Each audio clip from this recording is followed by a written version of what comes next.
The lecture hall of the Galactic Academic Consortium smelled of recycled atmosphere and old ambition. 300 students from 47 species sat in curved rows of seats, their bioluminescent patches flickering with the particular rhythm that indicated attentiveness.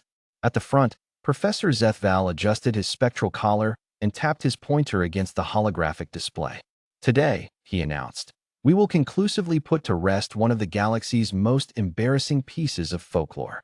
He pulled up an image, a blue-green marble of a planet, swirling with violent weather systems. Earth. A ripple of recognition moved through the audience. Some students exchanged amused glances.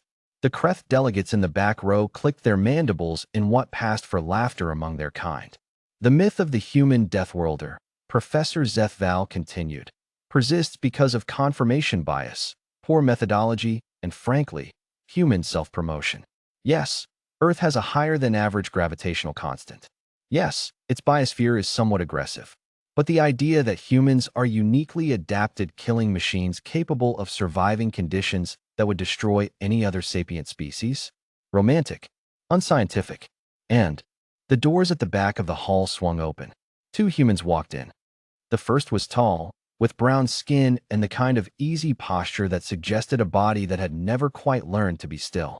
He had a duffel bag slung over one shoulder and an expression of mild curiosity. His name was John Reeves, and he was the consortium's newly appointed xenobiological field liaison, a position that had been created specifically because the consortium kept losing equipment in environments it sent robots into, and John kept volunteering to go instead. The second human was shorter, with a loose braid of dark hair and a datapad tucked under her arm like a weapon. She was Dr. Lily Chun, John's research partner, and she was already looking at the holographic display with the expression of someone who had walked into an argument they very much intended to win. "Sorry we're late," Lily said, not sounding sorry at all. "We just got back from Vethoric Station. The Croth AL situation took longer than expected." Every non-human in the room went very still. The Croth AL was not a myth.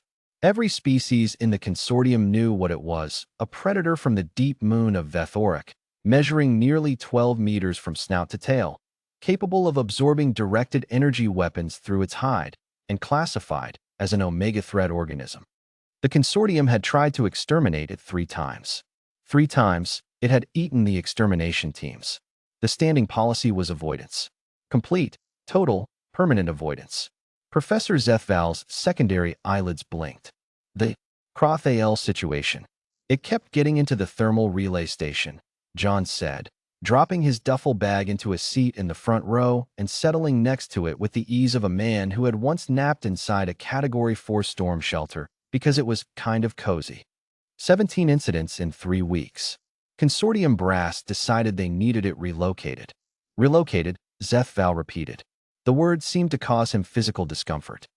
"To the Southern Preservation Zone," Lily confirmed, pulling up the mission files on her datapad. "It's documented. Want to see the footage?" She didn't wait for an answer. She connected the datapad to the lecture hall's projection system, and the holographic display shifted from the image of Earth to a video feed. The consortium students watched in collective silence. The Croth AL was every bit as enormous and terrible as the textbooks described. It moved like a geological event, slow, inevitable, absolute. Its scales shimmered with heat dispersal chromatophores. Its 4 eyes tracked with cold, ancient intelligence. It was the apex of an apex, the final answer to every question a food chain had ever asked. It was also currently eating out of John's hand. Not metaphorically, literally. John stood at the creature's shoulder, barely reaching the joint, holding out what appeared to be a large piece of protein aggregate, and the Croth AL was eating it with the focused, careful attention of an animal that had decided, after significant deliberation, that this particular small creature was acceptable. "How?" said a Kreth student from the back row. It was not a full question. It was all she could manage. John, on the video feed, said something to the Croth AL. The creature turned one massive eye toward him. Its tail, which had demolished a reinforced wall 3 days prior, slowed its restless sweep and settled. "Humans," Lily said, with the particular tone of someone who had been watching this for years and still wasn't entirely used to it, have a concept called habituation.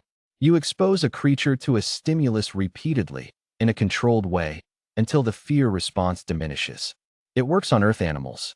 John tested the hypothesis that it might work on Croth AL. He tested. Professor Zethval stopped. Started again. The Croth AL has an amygdala-equivalent structure that operates on entirely different neurochemical principles. The consortium's xenobiologists determined 20 years ago that habituation as a concept does not translate to its species. The consortium's xenobiologists didn't bring dried protein supplements and 12 consecutive days of patience, John said cheerfully from his seat. He had apparently decided the lecture was now his to participate in. Also, they kept trying to use drones. The Croth AL hates drones. It thinks they're parasites.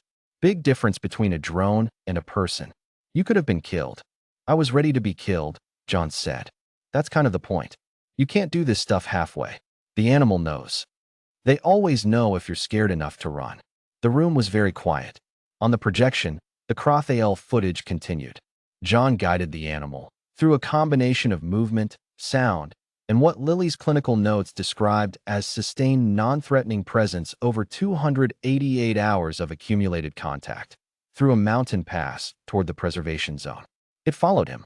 The apex predator of Deathworld's Deep Moon followed a human being through a mountain pass because the human had decided it would.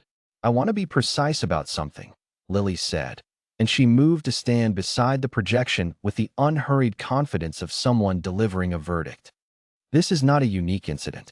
In Earth's archaeological record, humans domesticated wolves, a pack predator with highly developed social cognition, approximately 15,000 years before their spacefaring era. They subsequently tamed horses, elephants, large felines, and in certain cultural contexts, apex marine predators. The consistent methodology across all cases was contact, patience, and an almost irrational willingness to accept risk during the early stages. Irrational, John agreed pleasantly. That's a compliment, Lily said. Rationality, in a novel high-risk situation, optimizes for survival. Humans appear to have an additional cognitive mode, call it tolerance for productive danger, that allows sustained engagement with lethal threats without triggering the full avoidance response. It's probably what let us outcompete the megafauna of our own planet rather than simply fleeing them. Professor Zethval had not moved in some time. His pointer was still raised, frozen mid-gesture, like a monument to an argument he no longer felt he was winning. The Croth AL, he said finally, is classified Omega threat. Was, Lily said. We reclassified it this morning. Conditional Delta, manageable with appropriate personnel. Appropriate personnel, meaning humans. Meaning humans, John confirmed. We've got 3 volunteers already lined up for the Deathworld management program. Honestly, they were disappointed the Croth AL didn't put up more of a fight. The Kreth student in the back row clicked her mandibles again. This time, it did not sound like laughter. Professor Zethval slowly lowered his pointer. He looked at the projection, the massive creature, the small human, the mountain pass, the impossible and entirely documented fact of what had happened there. He looked at John, who was now rummaging in his duffel bag and producing what appeared to be a sandwich. He looked at Lily, who was reviewing her datapad with the calm expression of someone tidying up a completed project. The myth of the Deathworlder, he said, mostly to himself. It's not a myth, Lily said, without looking up. It's just badly described. Humans aren't uniquely resistant to damage. We're not invulnerable. We get hurt, we get sick, we die. She paused. We just have a strange relationship with the things that might kill us. We move toward them. We study them. We spend 12 days sitting near an omega threat predator offering it food until it decides we're part of its territory. She glanced up. And then we relocate it to the Southern Preservation Zone and file the paperwork. John took a bite of his sandwich. He offered half to the nearest student, a Vreth with delicate photosensitive fronds, who declined with polite alarm. Deathworlders, Professor Zethval said quietly, and this time the word had a different weight to it. Not dismissal, something closer to understanding. You're not built to survive your planet. No, John agreed. You're built because of it. John smiled. It was, several students would later note in their journals, a very particular kind of smile. The kind worn by something that had grown up surrounded by things that wanted to eat it, had learned to walk toward those things anyway, and had never entirely stopped finding the whole situation interesting. Now you're getting it, he said.